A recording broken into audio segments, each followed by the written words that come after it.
Hey there, it's Kristen. And before we dive into today's episode, I have a tiny favor to ask. I'm planning some exciting stuff this year for the podcast and my courses, and I would really love your input. I put together a super quick survey. It's mostly multiple choice and shouldn't take you more than a few minutes. Your feedback will directly shape the content I create this year, so I can make sure it's exactly what you need to thrive in your business without the hustle.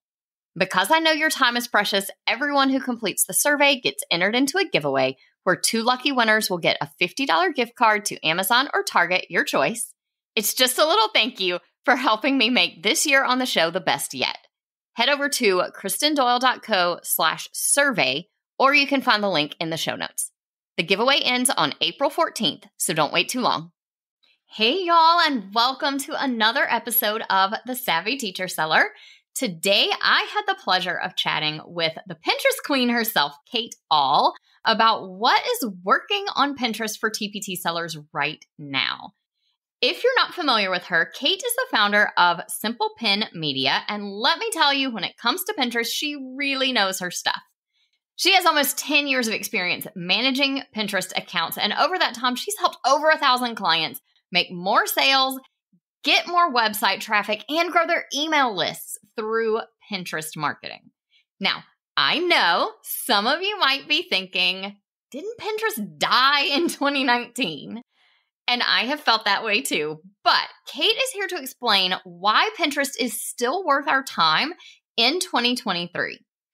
We are going to dive into what kind of pins we should be creating and how to get them seen, as well as a key mindset shift we need to make for Pinterest success this year. She also answers one of your burning questions about whether or not we still need to be creating fresh pins, and I think you will be happy with the answer. So sit back and relax. Get ready to learn from one of the best in the business when it comes to Pinterest. And who knows, maybe by the end of this episode, you will be ready to dive back into Pinterest marketing just like me. Let's get started. Hey, TPT sellers, ready to see growth in your business? You're in the right place. Welcome to the Savvy Teacher Seller. I'm Kristen Doyle, and I'm here to give you no-fluff tools and strategies that will really make an impact on your sales. Let's get started, y'all.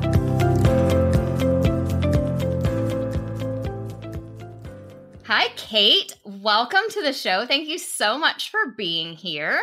Yeah, I'm so excited to be here and chat with you.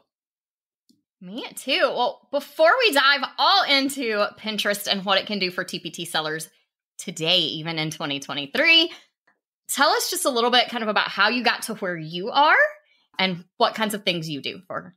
Yeah. So I have an agency, obviously, Simple Pin Media, and it's all Pinterest marketing. I got into this actually back in 2013 as really just kind of a Hail Mary moment for my family to try to do a side hustle, which I know a lot of TPT sellers can relate to that.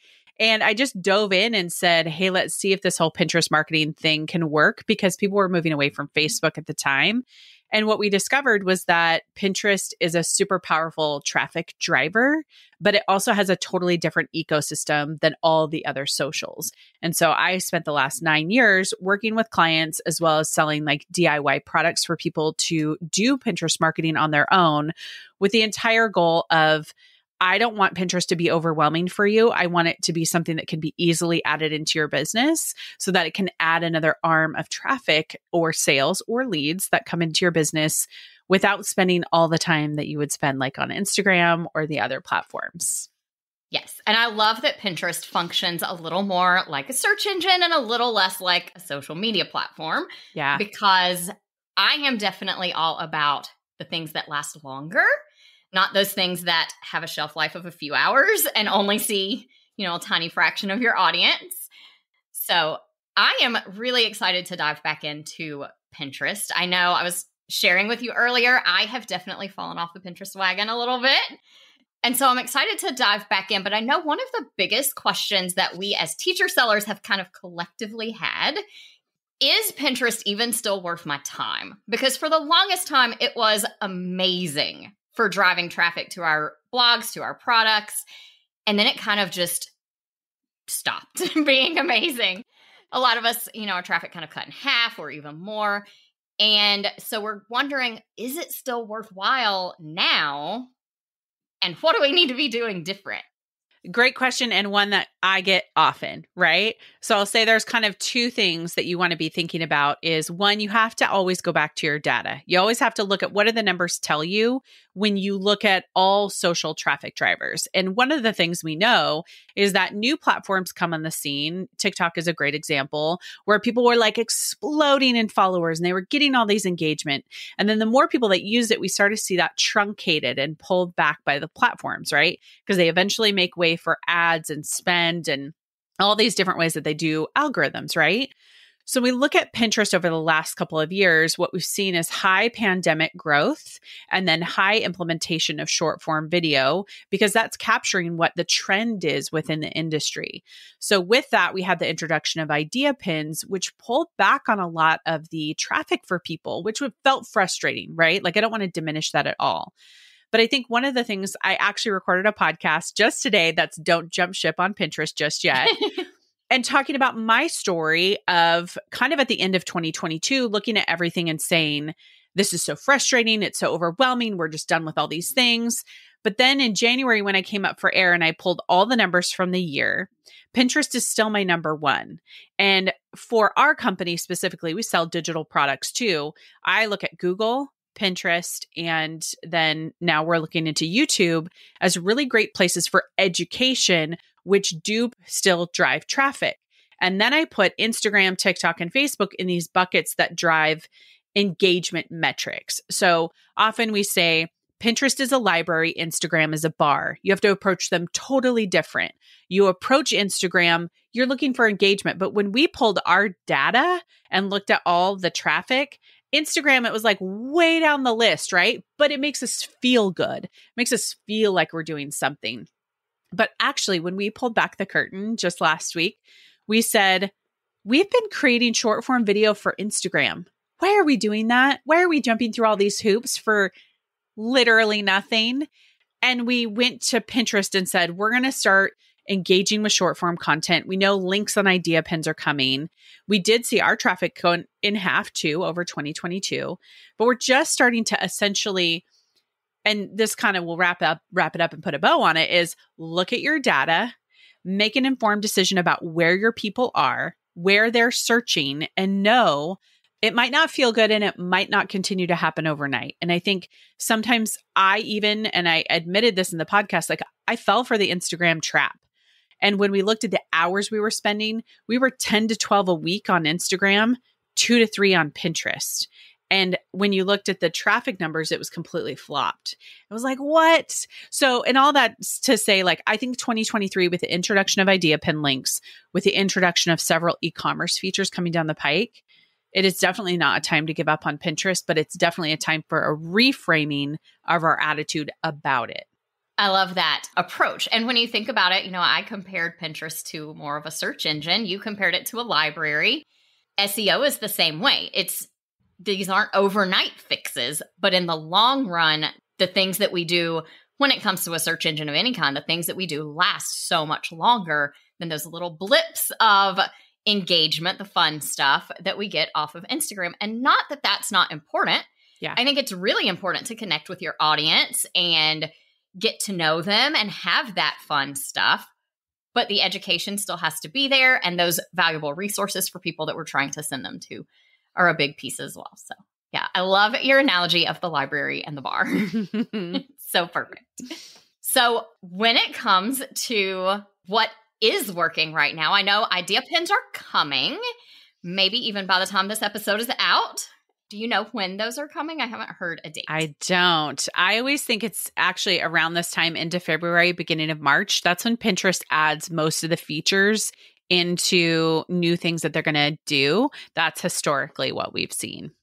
Yeah. So it is entirely possible by the time this episode comes out that links will already be there, because I think we're probably looking at end of March, maybe beginning of April. Yeah.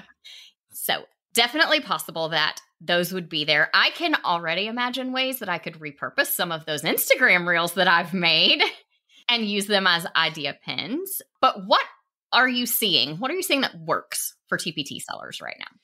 One of the things we're seeing is when you look at Pinterest overall, you want to look at kind of a diversified approach. So standard pins still do work. So when people are looking for teaching resources, they're most often going to the search feed and they're searching for particular types of resources. The TPT resources are not generally ones that people scroll and they're like, oh, that's amazing, like a candle or a dress or something like that. They have high intent, right? Mm-hmm. It's very much like Google too. So you want to make sure that your keywords, we don't use hashtags, remove those completely. Yes. Just to do the 2 to 3 sentences in your Pinterest descriptions, keywords are still where it's at. Now, one of the things we're seeing too is that images that aren't so cluttered are doing a little bit better than the ones that maybe have a lot of font, a lot of photos, hard to see. If the pinner, if they're searching for something in particular and they can connect with it right away, they're really ready to click on it and then go to the place where they can buy it.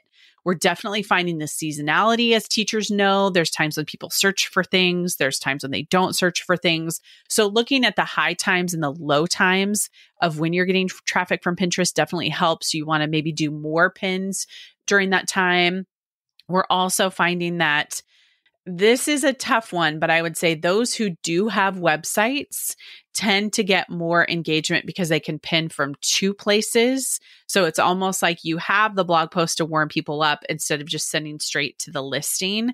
We still know that you can have the blog post, which leads to the listing, but context for people warms them up. It's like reading a review for an Airbnb, right? You don't just look at the picture and you're like, okay, I'll book it. You want to do more due diligence and learn more about it.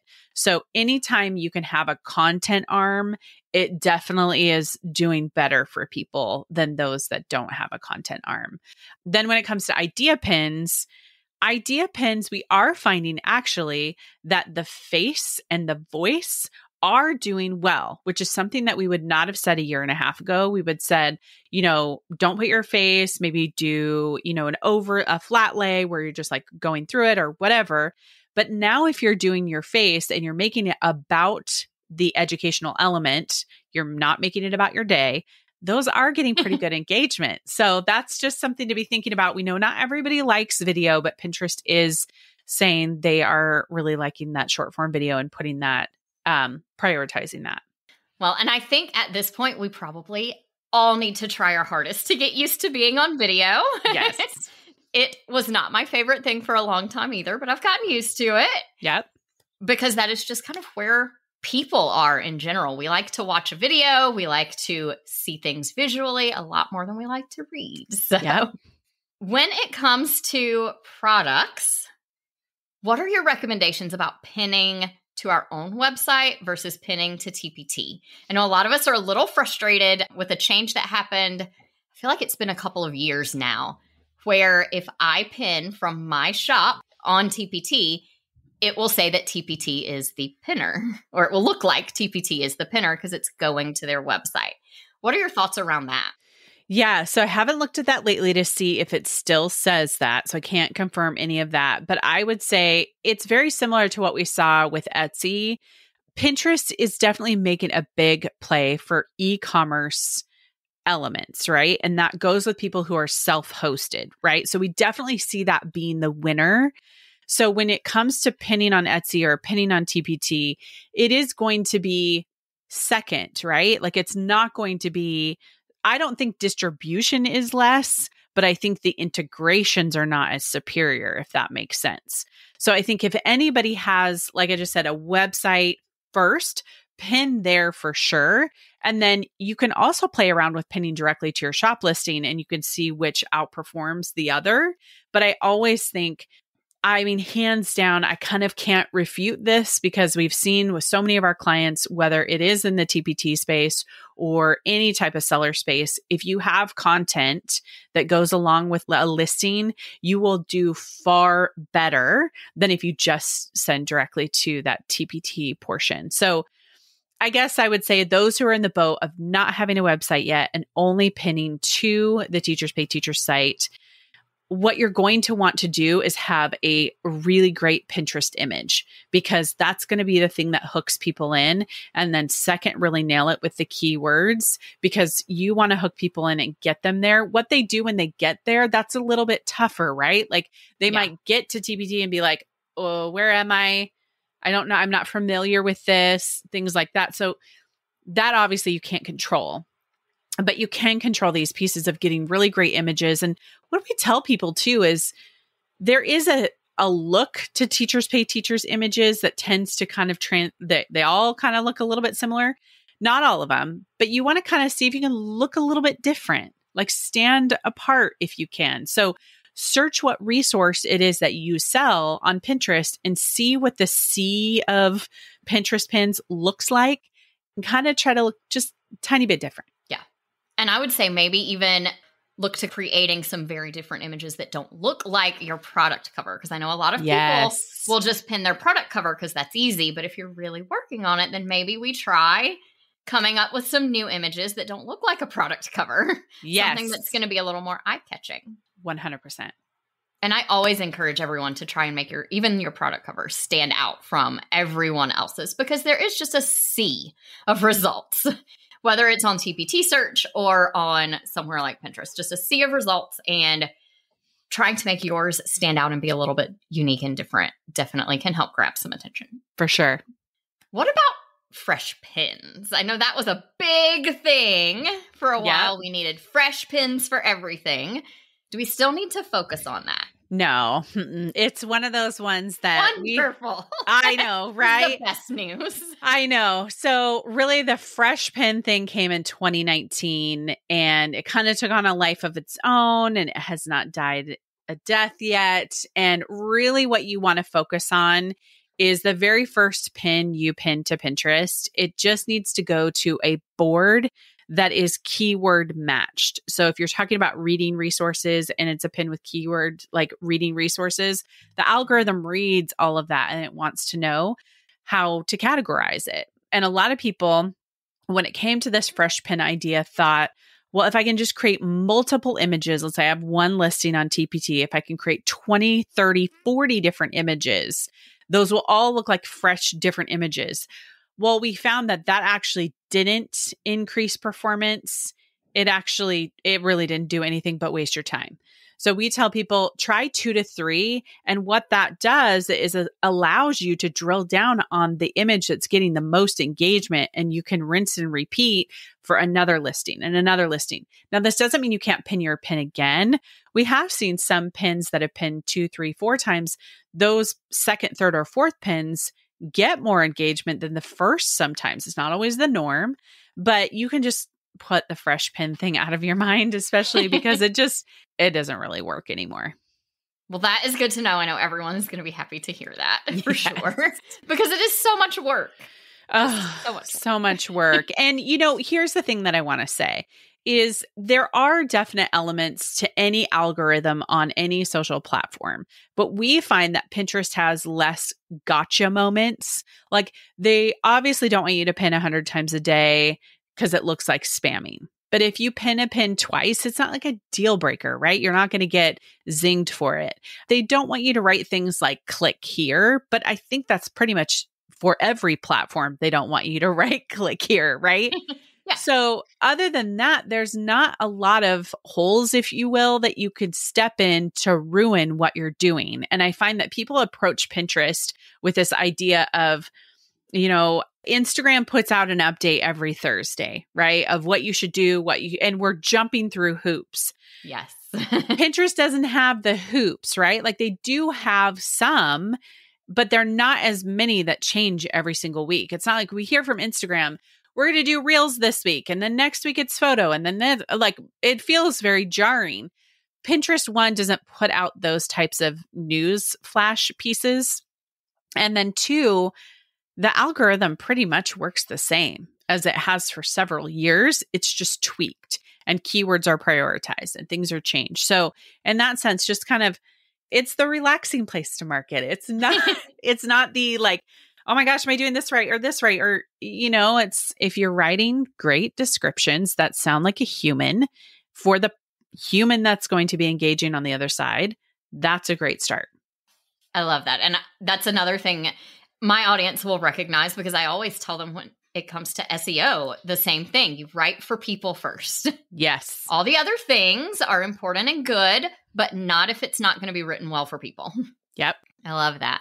What about Pinterest catalogs? Is that what it's called? I think that's what it's called. Where you can put your shop catalog directly on Pinterest. Yes. So the shop catalog. So this is the shop integration that Pinterest has. There's a couple different layers of it. You have to have your own website. You cannot incorporate your catalog from the TPT store. So third-party hosted is the term that you'll often hear. So if you have your own site, you can get verified merchant status. You can upload your catalog directly, or you can use like their integrations are like Shopify and WooCommerce and those hosted ones. It is definitely a good idea to do it, because what it allows you to do is, let's say on those idea pins, we haven't been able to link. Well, now you can link to a product, and that takes people off the platform. We are a verified merchant as well. We like the data that we get. We like the tagging that we can do. And we like that our products are updated in real time. So if it's out of stock, the price changes, that just gets updated. Yeah, I love that option. And I do have my shop set up on Pinterest. I need to do some more things with it, but I do have it all set up and connected. And I will drop some links to some tutorials on that sort of stuff into the show notes for today too, because I know everyone's going to be asking me, how do I do this? So I will drop some links to some tutorials in there. Can we talk just a little about Pinterest ads? Oh, yeah, absolutely. A lot of us are a little hesitant to run ads just in general because, you know, it's almost like going to the casino and throwing some money in and seeing what happens. But tell us how ads are going on Pinterest. Yeah, so I would say that Pinterest ads, if anybody's been running Facebook or Instagram ads, it is night and day. And so you're going to go back to that same idea that you're working with a different ecosystem. So a Pinterest ad takes about 2 weeks to optimize, and then it takes another like 4 weeks to see how it performs. We always tell people that they want to do any kind of education or due diligence before they start running ads to know how much they're going to spend, how much they're willing to put into each day, or what type of ad. We definitely have seen TPT sellers do great. But what happens is that you don't have the proper mindset going in. And so you're already kind of feeling this risk, this stress, and then you're not setting your sights on 6 months. So if we do Pinterest ads for our business and we look and we say, okay, I want to get people at the very top of the funnel. They have this, like they're searching for this particular thing. They have very high intent, and it is hard. You have to know that that's where you're hitting people. They don't know who you are. They don't know how to frame up context. And that when they come to your website, that page has to be really, really built to convert them well. So whether or not it's selling into a product that you know is really great, maybe this is totally new. If it is new for you, I would say I would run just some organic traffic to a landing page or a sales page, just so you can get the data of, are people landing and actually converting? Because you can't put money behind a broken funnel. That is where you're wasting money, right? And so I definitely think it's good for people. One, if you know you're a great selling product. 2, if you know a great selling page that you have. And 3, you know the targeting that you want to do, and you know actually how much money. So if you make $10 off this product and you're willing to do $2 a click or something like that to be able to get a conversion, that is going to set you up even better for success. But a lot of people are like, maybe this will just give extra lift to me, or maybe it'll give traffic. Do not do it for that reason. We highly, highly discourage that. We definitely want you to amplify what you know is already working well. And I'll say the last part is that you can save pins, you can save ads, and they live forever. So it's not going away, and people natively save ads and revisit them later. So it's just something to think about. Yeah, that's good to know too. So definitely it sounds like we want to be very focused when we are choosing things and spend some time really digging into our data, looking for those products that convert really well, have really high conversion rates. I like to look at a metric called earnings per view, which basically just takes how much you make and what your conversion rate, and figures out how much you make per page view, which is super helpful for me on Facebook ads for figuring out if my click-through or my cost per click is a good cost per click for that product or not. Yeah, very smart. And I'm sure that would work on Pinterest too. I have not run ads on Pinterest, but I'm definitely thinking about it. Where would you say we need to start in terms of budget? Is Pinterest somewhere that we have to spend like $25 a day to see any results? Or is it somewhere we could start small and just kind of test it out and see how it goes? Yeah, we did a podcast on this too with our ads director. She basically asked the question, will $5 a day work? And what she came away with was that's too small for Pinterest. So we have, even for us, scaled it to $10 a day or $20 a day. So you can certainly start. This is funny. There's always going to be stories in the wild about how the $5 a day worked. But the important part is that you have to test it for you and your product. So it's definitely something where you could start with the $10 a day and just really ramp it up from there. But we find actually that people who are really proficient at Facebook ads, their dashboard is so confusing compared to the Pinterest dashboard, which is very simplistic. Also, when you take what results and the things you're getting on Facebook and kind of bring them over to Pinterest, again, it's like organic marketing from Instagram, Facebook to Pinterest. It just doesn't work. So you have to really think of a Pinterest ad like a Google ad. Yeah, so it really is a change in mindset, especially for those of us who are used to running Facebook ads. And I think maybe that goes back to the library versus the bar. Yeah. You have a totally different intent when you go to Pinterest versus when you're scrolling mindlessly on Facebook and maybe something catches your attention. Yes. So very different intent. So we definitely need to think about it in a different way to accommodate that. And I'll make sure we drop the link to that podcast episode in the show notes as well, because I'm sure it's a great one to listen to. I am way behind on podcast listening in general. Such a terrible podcast host. I don't listen up to date, but I'm sure it's an amazing episode. Yours always are. So thank you. Definitely have to drop a link in there so that everybody can check that one out. Thank you so much for being here. I feel like this was such a great conversation and so helpful for me personally with figuring out where I want to go as I'm getting back into Pinterest. And I'm sure lots of other people will feel the same way. I've had so many questions from people about maybe it's time. Is it time to start Pinterest again? So hopefully this will help people kind of know where to prioritize and how to spend their time on Pinterest. Thank you so much again for being here and sharing all of your wealth of knowledge with us. Yeah, you bet. Before we hop off here, would you tell everybody where they can find you if they want to get connected? Yeah, absolutely. So they're listening to a podcast. You can just hop over and search Simple Pin Podcast in your podcast player and subscribe. And then we also do on our website, Simple Pin Media, we have a special newsletter. It's a 4-part series dedicated to TPT sellers written by our TPT specialist on our team. So it was basically a way to help TPT sellers frame up Pinterest marketing. So we can put that link in the show notes and people can go check that out. Absolutely. We will do that for sure. Thank you so much again for being here. I have loved talking with you today. Yeah, you too. Thank you. I don't know about you, but I am definitely feeling inspired and ready to give Pinterest a second chance after talking with Kate today. So your action step for today's episode is simply to take a little time to look over your Pinterest strategy and make some changes based on what we learned today. And if you haven't been pinning lately at all, then give it a try. Find a blog post or a helpful resource, create an image for it, and give pinning one more chance, maybe even with just 1 or 2 pins. Let's take Kate's advice and give Pinterest the attention it deserves so that we can reap those long-term benefits from that Pinterest library that people like to visit. Now, before we wrap up, I have one more important thing to share with you. Kate has created a free email training series just for TPT sellers.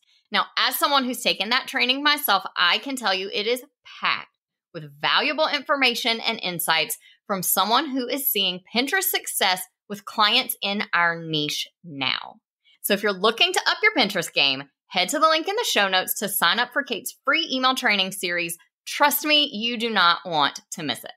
Thanks for tuning in to this episode of The Savvy Teacher Seller.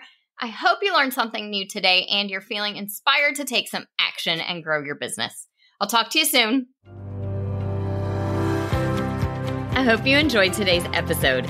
If you did, please share it with another teacher seller who would also find it helpful. For more resources on growing your TPT business, head to kristendoyle.co/TPT. Talk to you soon.